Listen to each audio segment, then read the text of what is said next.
Hello everyone, good morning. আশা করি তোমরা সবাই ভালো আছো আর আমিও বেশ ভালো আছি। আচ্ছা, এই ভিডিওটা কিন্তু 9ই আগস্টের, সেদিন ছিল রাখি পূর্ণিমা। আমি জানি আমার ভিডিওটা পোস্ট করতে অনেক লেট হয়ে গেছে, আমার নিজস্ব একটু পার্সোনাল কাজের জন্য আমি ভিডিও পোস্ট করতে পারিনি।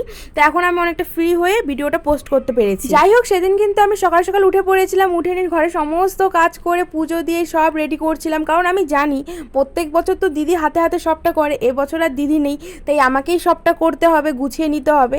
হ্যাঁ, কিন্তু দিদি আসবে, একটু পরে আসবে, সবকিছু গুছিয়ে তো রাখতে হবে, তাই আমি সকাল সকাল উঠে পড়েছিলাম। আর এদিকে দেখো, দিদির কথা বলতে না বলতে দিদি আর জামাইবাবু চলে এসেছে। আমাদের এখানে কিন্তু কদিন থেকে ভীষণ বৃষ্টি পড়ছে। যাই হোক, চলে তো এসেছেই। আর আমার পিসি জামাইয়ের সামনে যাবে না, তাই দরজার বাইরের থেকেই গল্প শুনছে আমাদের। ঘরে তো সবাই গল্প করছিল, ততক্ষণে আমি সবকিছু গুছিয়ে নিয়েছি। আচ্ছা, দিদি তো আমাদের থেকে বড়, তো দিদি শুরুটা করলো, তারপরে আমরা এক এক করে সবাই লাইন দিয়ে রাখি পরাবো। দিদিরটা দেখে দেখে আমরা সবাই শিখেছি। আমি তো ঠিকভাবে এসব মনে রাখতে পারি না, দিদি যেটা যেটা করে তারপরে আমি সেটা সেটা করি। আচ্ছা, তোমরা কি দিদির কাণ্ডটা দেখলে? দাদা দিদিকে প্রণাম করছিল আর দিদি বলছে যে আগের বছরে দাদার বিয়ে হয়ে যায়, এটা কোনো কথা? যাই হোক, দিদি রাখি পরানোর পর আমি রাখি পরিয়েছি, আর এরা তো নিজেরাই মিষ্টি খাচ্ছে, আমাদেরকে খাওয়াচ্ছিলই না, তাই আমি নিচে চেয়ে খেয়েছি। আমার রাখি পরানোর পর আমাদের পাশের বাড়ি থেকে একটা বোন এসেছিল, সেই বোনটা দাদাদের রাখি পরিয়েছে।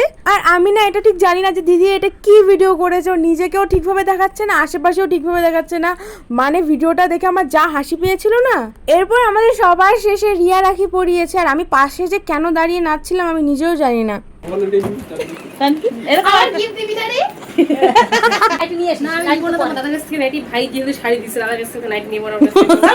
আচ্ছা, এখানে তো সবাই দিদির কথাগুলো শুনলেই। দিদির কথা হচ্ছে যে ভাই ওকে শাড়ি দিয়েছে, তো দাদার কাছ থেকে নাইটি নেবে না, ও দাদার কাছ থেকে অন্য কিছু নেবে।